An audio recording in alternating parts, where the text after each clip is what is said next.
ইয়ালৈ অহাৰ আগতে মই নগাঁৱত আছিলোঁ। নগাঁৱত 3 দিন ধৰি কেম্পেইনিং কৰিছিলোঁ।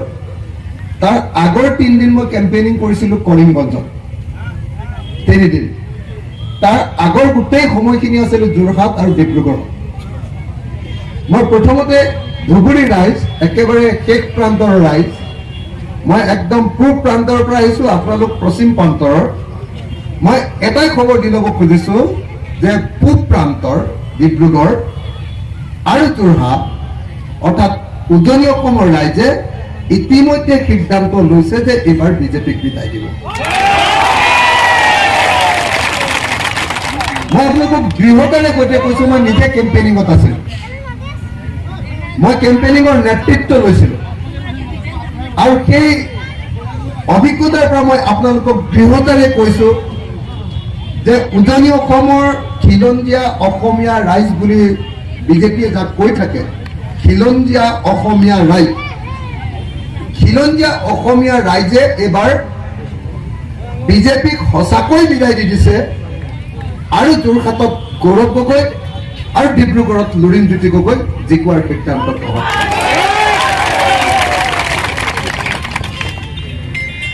সঁচাকৈ ফূৰ্তিত আছো।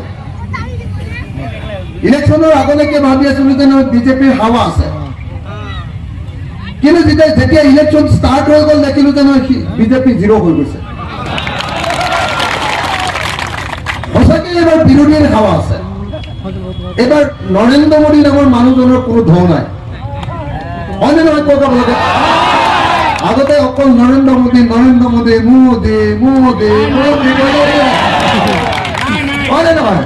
এতিয়া মোদী চলি নাই, বুজিছে নহয়? এতিয়া মোদী চলি নাই। এতিয়া গোটেই দেশতে এটাই কথা বাজি আছে যে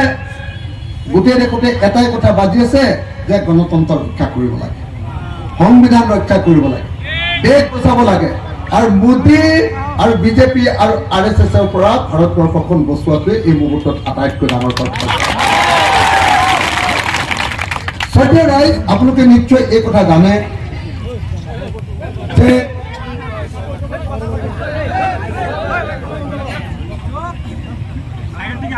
মোক মাজে মাজে শ্লোগান দি সমৰ্থন কৰি থকাৰ কোনো প্ৰয়োজন নাই হা দেই।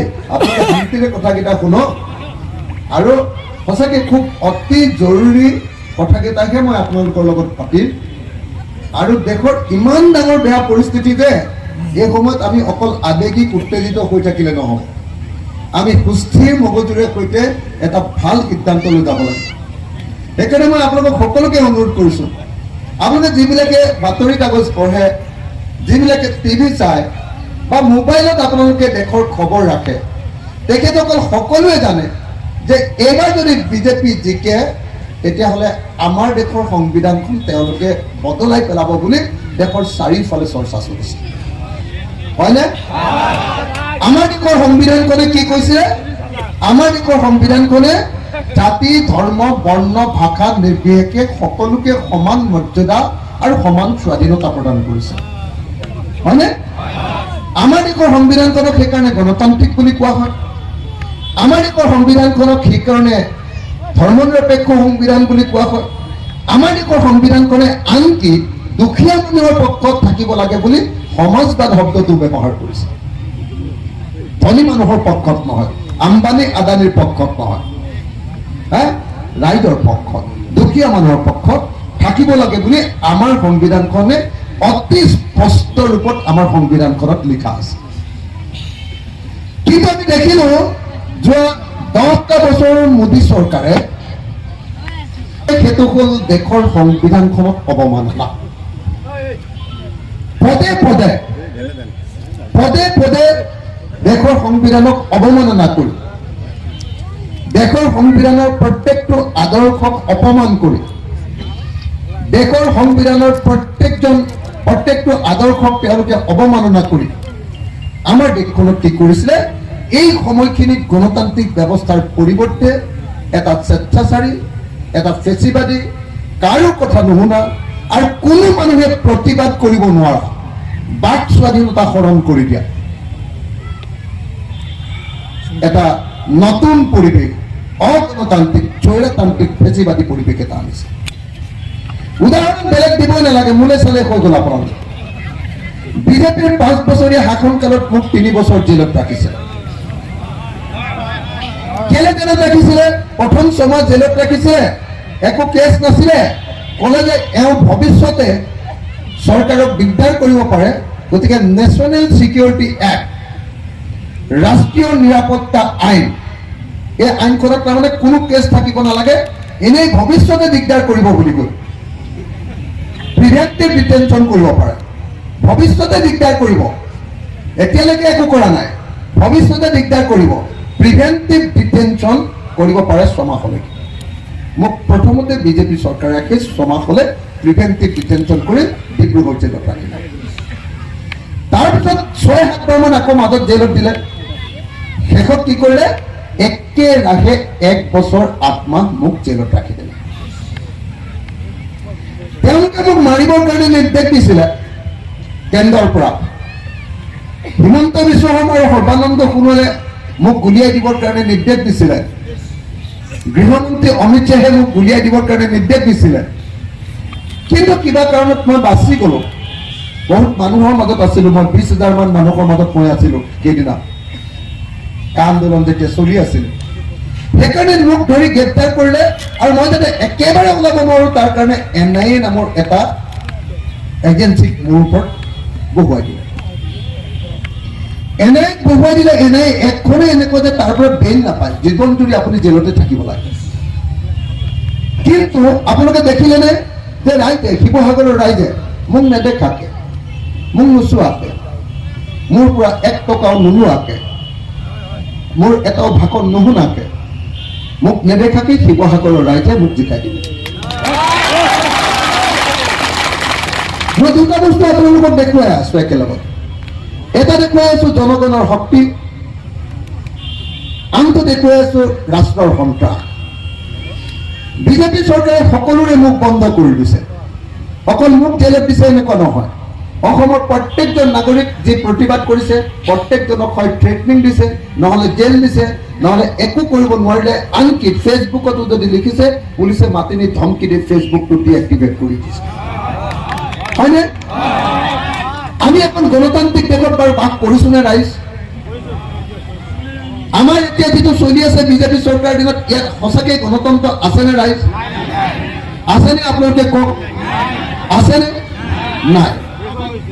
বেলেগ কথা বাদ দিম, মই আন এটা বিষয়লৈ আহিম। আন এটা বিষয়, এই সময়খিনিত আপোনালোকে গণতান্ত্ৰিক দেশ এখনৰ এটা প্ৰধান লক্ষণ হ'ল সংখ্যালঘু মানুহক শান্তিৰে থাকিবলৈ দিয়া। যোৱা সময়খিনিত আপোনালোকে নিশ্চয় দেখিছে কেন্দ্ৰীয় চৰকাৰ আৰু ৰাজ্য চৰকাৰ সংখ্যালঘুৰ ওপৰত কেনেকুৱা ধৰণৰ এটেক বা আক্ৰমণ কৰিছে। আপোনালোকে নিশ্চয় দেখিছে যে যোৱা সময়খিনিত বিজেপি চৰকাৰ সংখ্যালঘু মানুহৰ ঘৰ ভাঙি দিছে, উচ্ছেদ, বুলডোজাৰ। তেওঁলোকে এটা নতুন শব্দই উলিয়াই লৈছে যে বুলডোজাৰ। হয়নে? সংখ্যালঘু মানুহ মাত্ৰে যেন দেশৰ শত্ৰু। আৰু আমাৰ মুখ্যমন্ত্ৰীজনেতো খাৰাং কাজ কৈ দিছে যে ধুবুৰী আৰু বৰপেটালৈ গ'লে মই অসমত থকা যেন নালাগে, মই বাংলাদেশত থকা যেন লাগে। তাৰমানে কি? ধুবুৰী আৰু বৰপেটাৰ সকলো মানুহ বাংলাদেশী। কৈছেনে? আপোনালোকৰ মনত আছেনে নাই? আছেনে? ভাৰতৰ সংবিধানত শপত খোৱা এজন মুখ্যমন্ত্ৰীয়ে এনেকুৱা ধৰণৰ সাম্প্ৰদায়িক কথা ক'ব পাৰেনে? নোৱাৰে। যদি এনেকুৱা কথা কয়, তেনেকুৱা দুটা জাতিৰ মাজত এনেকুৱা ধৰণৰ সংঘাতমূলক যদি কথা কয়, তেতিয়াহ'লে ভাৰতৰ আইনে 153A, IPC 153A, দুটা গোটৰ মাজত যুদ্ধ লগাবলৈ বিচৰাৰ কাৰণে তেওঁক জেলত ৰাখিব লাগে। হয়নে? কিন্তু আমি দেখিছো যে যিবিলাকে শান্তিৰ কাৰণে কথা কৈছে, যিবিলাকে সকলো জাতি মিলি থাকিব লাগে বুলি কৈছে, মুছলমান বা খ্ৰীষ্টান বা সংখ্যালঘুসকলৰ ওপৰত অত্যাচাৰ কৰিব নালাগে বুলি কৈছে, তেওঁলোকৰ ওপৰতে IPC 153A আৰু 120B এই দুটা ধাৰা লগাই আমাৰ যিবিলাকক আমি মাত পাতিছো, যিবিলাকে প্ৰতিবাদ কৰিছো, তেওঁলোকক জেলত ভৰাই দিছে। তাৰ অৰ্থ কি? তাৰ অৰ্থটো হ'ল যে আমাৰ দেশত গণতন্ত্ৰ নাই। আপোনালোকে নিজে ভাবকচোন, এজন মুখ্যমন্ত্ৰী যেতিয়া কয় এজন মুখ্যমন্ত্ৰী যেতিয়া কয় কি বুলি কয় যে মুছলমান মহিলাসকল অকল সন্তান জন্ম দিয়া যন্ত্ৰ। কয় নে নকয়? কওক, আপোনালোকে নিজে কওক। এজন মুখ্যমন্ত্ৰীয়ে যেতিয়া কয় যে মুছলমান সংখ্যালঘুসকল অপৰাধী, মানুহ কোনোবা জাতি হিচাপে অপৰাধী থাকে নেকি? সব জাতিৰ মাজতে অপৰাধ থাকে। মই আপাৰ আছামত যেতিয়া জেলত আছিলো তাততো মুছলমান মই কয়দীক লগ পোৱা নাই। আপাৰ আছামত যেতিয়া জেলত আছিলো তেতিয়াতো মই অন্য জাতিৰ অপৰাধীকে লগ পাইছিলো। কিন্তু যেতিয়া মই গোৱালপাৰালৈ আহিছিলো ডেফিনেটলি তাত মুছলমান অভিযুক্ত বা অপৰাধীক মই লগ পাইছিলো। অৰ্থাৎ এইটো নহয় যে অকল এটা জাতি বা এটা ধৰ্মৰ মানুহে অপৰাধ কৰে। অপৰাধৰ সংখ্যা তাত বেছি য'ত দৰিদ্ৰতা বেছি, য'ত শিক্ষাৰ পৰিমাণ কম, আৰু য'ত কি হয়, য'ত গণতান্ত্ৰিক পৰিৱেশটোৱে এতিয়ালৈকে বৰকে ভালকে ঠিক হ'ব পৰা নাই। কিন্তু যদি কোনোবাই কৈ দিয়ে যে এটা জাতি গোটেই মানুহবিলাকে অপৰাধী, তেতিয়াহ'লে ক'বই লাগিব যে যিজন মানুহে কৈছে তেওঁ এজন ফেচিষ্ট হয়, তেওঁ গণতান্ত্ৰিক ব্যক্তি নহয়, তেওঁ মানুহক বুজি নাপায়। আপোনালোকে দেখিছে যোৱা সময়খিনিত মাদ্ৰাছা মাত্ৰে ভাঙিবৰ কাৰণে বুলডোজাৰ।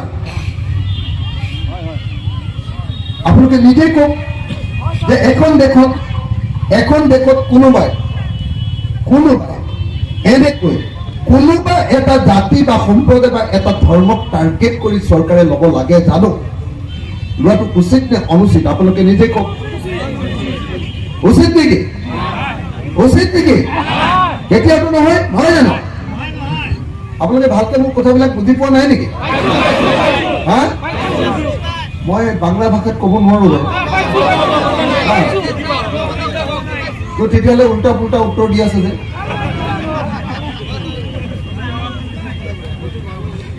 উল্টা পুল্টাকে কৈ আছে যে কেলে?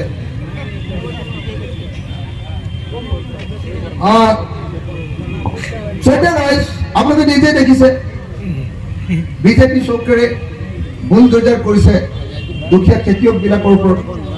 আপোনালোকে নিজে দেখিছে যে কাজিৰঙা যেতিয়া উচ্ছেদ কৰিছিলে, মই এজন খেতিয়ক সংগঠনৰ মানুহ হিচাপে কাজিৰঙা ৰাইজৰ ওচৰলৈ গৈছিলো।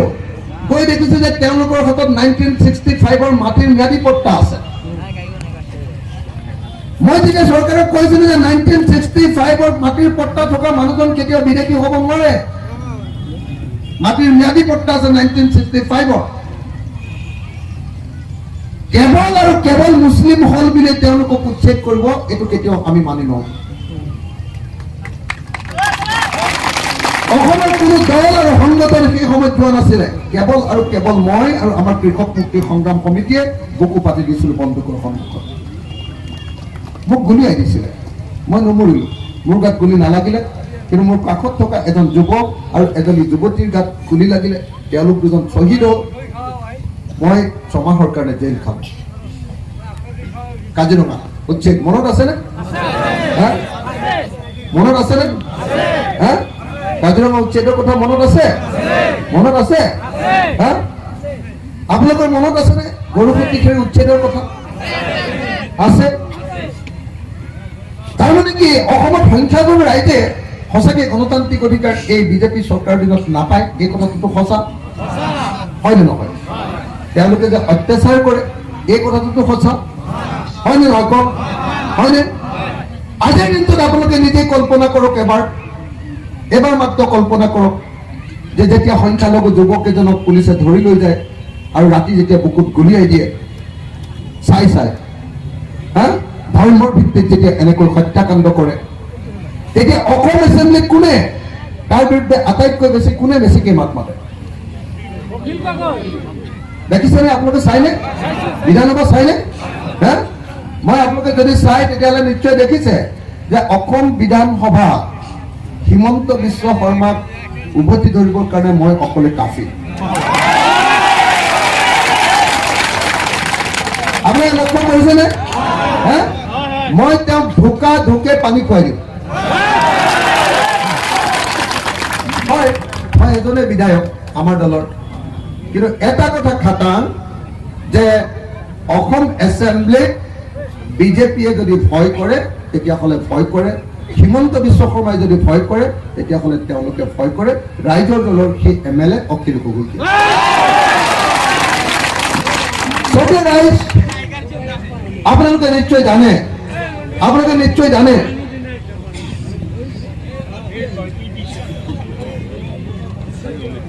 ৰাইজ আপোনালোকে নিশ্চয় জানে, মই এটা দুটা উদাহৰণ দি খালি কৈ আছো কথাবিলাক। আপোনালোকে নিশ্চয় এই কথা জানে, সকলোৱে জানে, মই বেলেগকে কোৱাৰ কোনো প্ৰয়োজনেই নাই যে অসমৰ সংখ্যালঘু ৰাইজৰ ওপৰত বিজেপি চৰকাৰে কেনেকুৱা অত্যাচাৰ কৰিছে। আজিৰ দিনটোত সঁচাকৈ আপোনালোকে ইমান দিন 1947 চনৰ পৰা যিমান চৰকাৰ পালে, কিন্তু নৰেন্দ্ৰ মোদী আৰু হিমন্ত বিশ্ব শৰ্মা অহাৰ পাছত অসমৰ সংখ্যালঘু আৰু মুছলমান ৰাইজখনে যিমান অপমান ভোগ কৰিবলগীয়া হৈছে, যিমান অত্যাচাৰৰ সন্মুখীন হ'বলগীয়া হৈছে, যেনেকৈ ছেকেণ্ড ক্লাছ চিটিজেন, দ্বিতীয় শ্ৰেণীৰ নাগৰিকত পৰিণত হ'বলগীয়া হৈছে, এনেকুৱা অৱস্থা ইতিহাসত কেতিয়াবা হৈছিল নে ৰাইজ? হয়নে নহয় কওক? আজিৰ দিনটো দিল্লীলৈ গ'লেও যদি টুপি থাকে আৰু দাড়ি থাকে তেতিয়াহ'লে যিকোনো সময়তে বিপদত পৰিব পাৰে। ট্ৰেইনত গ'লেও আপুনি বিপদত পৰিব পাৰে, আপুনি যোৰহাটলৈ গ'লেও বিপদত পৰিব পাৰে, আপুনি গোলাঘাটলৈ গ'লেও বিপদত পৰিব পাৰে, আপুনি শিৱসাগৰলৈ গ'লেও বিপদত পৰিব পাৰে, আপুনি ডিব্ৰুগড়লৈ গ'লেও বা তিনিচুকীয়ালৈ গ'লেও বিপদত পৰিব পাৰে, এটা কাৰণতে যে আপোনাৰ ধৰ্মটোক এটেক কৰা হৈছে। হয়নে? আৰু এইটো কোনে কৰিছে? এইটো ৰাষ্ট্ৰই কৰিছে। এইটো কোনে কৰিছে?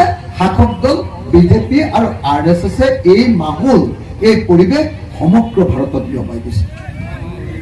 হয়নে নহয় কওক? সমগ্ৰ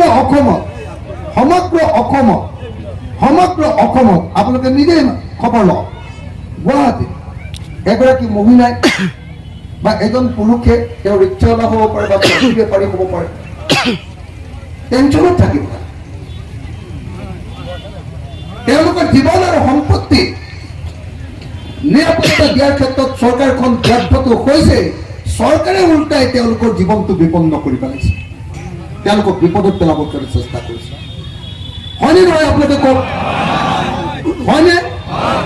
গতিকে শ্ৰদ্ধেয় ৰাইজ, আপোনালোকে এই সময়ত আপোনালোকে এটাই কথা মনত ৰাখিব লাগিব, দেশত যদি গণতন্ত্ৰ ৰাখিব লাগে, দেশত যদি সংবিধানত বচাব লাগে, দেশত যদি সঁচাকৈ সমাজবাদী ধাৰণাৰে ৰাখিব লাগে, দেশক যদি ধৰ্ম নিৰপেক্ষ কৰি ৰাখিব লাগে, তেতিয়াহ'লে 2024 চনত আমি বিজেপিক বিদায় দিবই।